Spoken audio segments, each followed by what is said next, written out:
So speaking of tuition, right? International students, and correct me if I'm wrong, they pay tuition. They don't Typically they pay tuition. they pay full tuition. And so also the economic growth they have and how they help the economy of the community. You could do so. Economically, right? Why are they under so much pressure right now? Does that have to do with Trump as well, right? It does. As part of the Trump administration's agenda against higher education, part of what they're saying is that they want universities across the country, but particularly these elite universities, to be more for Americans. If you are taking more students from abroad, you are inherently taking fewer students from the States. And I think that's a fair debate as well. Okay. Going to college, is it still worth it?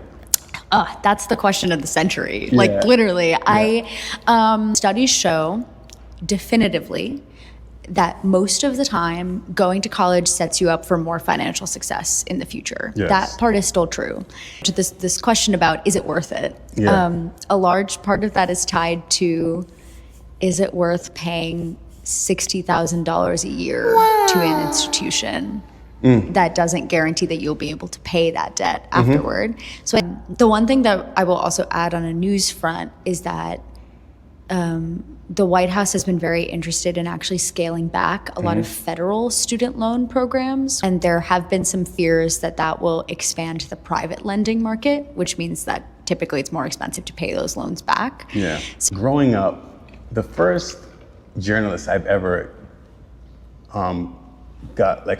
became aware of or interested in, right? Yeah. Interested in was Hunter S. Thomas. Good people. Hey, like this! And it's a good place. Here we are in the middle of it. But Oh, yes. The classic. Yes. Gonzo journalism. Gonzo journalism. He makes it all about himself, right? Yeah. Is he the originator of Gonzo journalism? Yeah. What is gonzo journalism, and why do you call it that?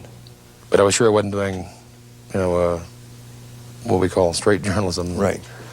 There was a friend of mine who had covered the the New Hampshire primary with me in '68, who's from Boston, and I'd recalled him using this word gonzo. He wrote me a note saying that Derby piece was pure gonzo.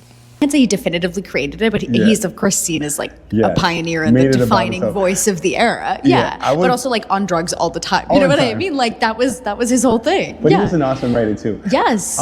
Who is your idol growing up as a journalist? And what would you say your style is? That's such a good question. Yeah. I love Jennifer Senior at The Atlantic.